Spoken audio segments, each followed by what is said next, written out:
கர்நாடக மாநிலம் பெங்களூருவில் மையப்பகுதியில் சொத்து பிரச்சனையில் 2 பேரை சரமாரியாக குத்தி கொலை செய்த நபர் போலீசாரிடம் சரணடைந்துள்ளார். நீண்ட நாள் சொத்து தகராறு இரட்டை கொலையில் முடிந்தது எப்படி? கர்நாடக தலைநகர் பெங்களூருவின் மைய பகுதியில் கும்பார்பேட்டை என்ற பகுதி அமைந்துள்ளது.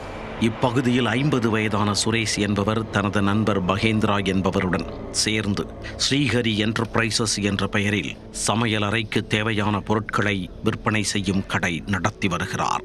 அப்பகுதியில் சுரேஷ் வணிகர் சங்கத்தில் பொறுப்பில் இருப்பதாக கூறப்படுகிறது. இந்நிலையில் சுரேஷுக்கும் அவரது உறவினர் பத்ரி பிரசாத் என்பவருக்கும் இடையே நீண்ட நாட்களாக அசையா சொத்து தொடர்பாக தகராறு இருந்து வந்ததாக கூறப்படுகிறது. இது தொடர்பாக நீதிமன்றத்தில் வழக்கு நடந்து வருவதாகவும் தெரிகிறது. இருதரப்பிற்கும் இடையே இது தொடர்பாக அடிக்கடி வாக்குவாதம் மற்றும் தகராறு ஏற்பட்டு வந்ததாக கூறப்படுகிறது. இந்நிலையில் கடந்த 7ஆம் தேதி இரவு சுமார் 8 மணி அளவில் பத்ரி சுரேஷின் அலுவலகத்திற்கு சென்றுள்ளார். அலுவலகத்தின் வெளியே இருந்த மகேந்திராவிடம் சுரேஷை காண வந்திருப்பதாகவும் சொத்து விவகாரம் தொடர்பாக பேசி சுமூகமான தீர்வுக்கு வர பேச்சுவார்த்தை நடத்த வந்திருப்பதாகவும் கூறியுள்ளார்.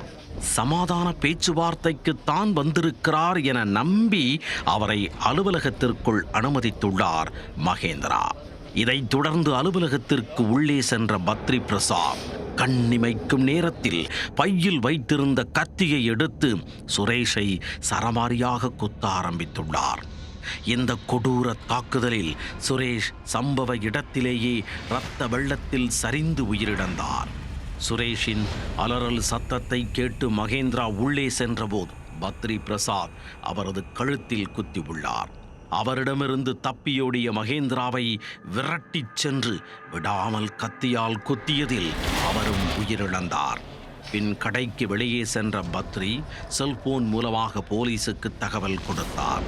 சம்பவ இடத்திற்கு வந்த ஹலசுரு கேட் காவல் நிலைய போலீசார் பத்ரி பிரசாத்தை கைது செய்தனர். சுரேஷ் மற்றும் மகேந்திராவின் சடலங்களை மீட்ட போலீசார் மருத்துவமனைக்கு அனுப்பி வைத்தனர். விசாரணையில் மேற்கண்ட தகவல்களை பத்ரி பிரசாத் போலீசாரிடம் கூறியுள்ளார்.